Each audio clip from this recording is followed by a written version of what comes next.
महल्ले का एक आवारा लड़का था जिसका नाम हुसनैन अली था। मैं जब भी अपने कॉलेज जाती तो वो गिल्ली में खड़ा मुझे घूरता और ताज्जुब भरी नज़रों से देखता था। मुझे बहुत अफसोस होता है कि आप लोग वीडियो तो देखते हैं लेकिन चैनल को सब्सक्राइब नहीं करते। प्लीज़ यार सपोर्ट कर दिया करें। मैंने 2 मरतबा अपनी उम्मी को भी बताया लेकिन उम्मी ने कहा बेटा तुम टेंशन ना लो, मैं इसके वालिदैन से बात कर लूँगी। एक दिन तो इसने हद ही कर दी। गिल्ली में कोई नहीं था, मैं कॉलेज जा रही थी।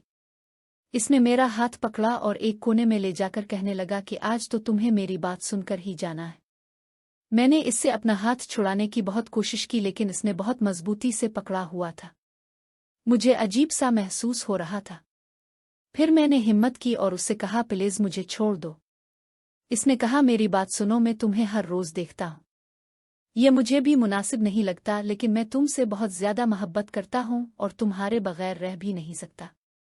तुम प्लीज अपने वालिदैन से हमारे रिश्ते के बारे में बात करो। मैं इसकी बातें सुन रही थी और हैरान भी थी। मुझे नहीं पता था कि वो मुझसे इतनी मोहब्बत करता है। फिर मैंने इससे कहा प्लीज मेरा हाथ छोड़ो, मुझे कॉलेज के लिए देर हो रही है और मुझे अपना नंबर दे दो, मैं तुमसे कॉल पर बात करूंगी। इसने मुझे अपना नंबर दिया और मेरा हाथ छोड़ दिया तो मैं वहां से चली गई।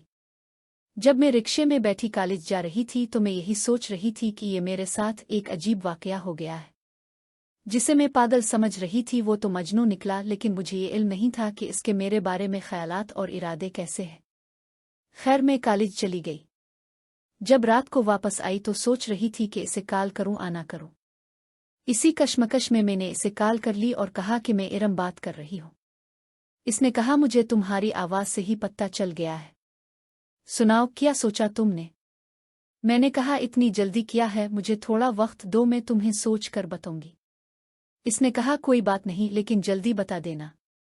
फिर इसी तरह आहिस्ता आहिस्ता हमारी गुफ्तगू बढ़ती गई और मुझे पता ही नहीं चला कि कब मुझे इससे मोहब्बत हो गई।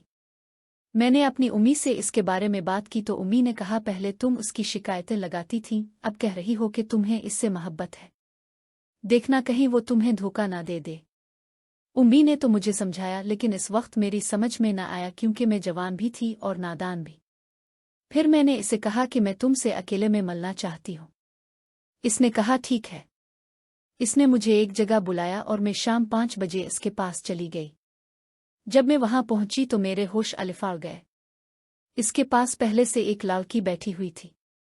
मैंने कहा तुम कितने धोखेबाज हो, मैंने कभी जिंदगी में ये नहीं सोचा था। इसने कहा तुम नहीं जानती ये कौन है, आओ बैठो मैं तुम्हें सारी बात समझाता हूँ। मैंने कहा मुझे तुम्हारी कोई बात नहीं सुननी, मुझे यहाँ से जाना चाहिए। इसने कहा तुम गलत समझ रही हो, बैठो तो सही, मैं तुम्हारे लिए चाय लाता हूँ। फिर इसने मुझे चाय पिलाई और जो लड़की इसके पास बैठी थी वो वहां से चली गई। मैंने इससे कहा कि बताओ ये कौन थी। वो मुझे बताने लगा लेकिन मुझे पता ही नहीं चला कि कब मुझे नींद आ गई। जब मैं सुबह उठी तो मैं अपने घर के कमरे में थी। मैं बहुत परेशान हुई कि मैं वहां से यहाँ कैसे पहुंच गई। मेरी उम्मी ने मुझे बताया कि बेटा मैंने तुम्हें कहा था कि वो तुम्हें धोखा दे सकता है, इसलिए जब तुम घर से निकली तो मैं भी फौरन तुम्हारे पीछे आ गई।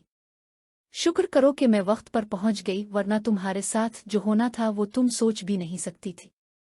जब उम्मी ने मुझे सारा वाकया सुनाया तो मेरे पांव तले जमीन निकल गई और मैंने अपने रब का शुक्र अदा किया कि अगर मेरी उम्मी वक्त पर ना पहुंचती तो ना जाने मेरे साथ क्या हो जाता। दोस्तों इस कहानी का मकसद सिर्फ ये है कि किसी पर भी अंधा एतमाद न करें। अल्लाह हाफिज।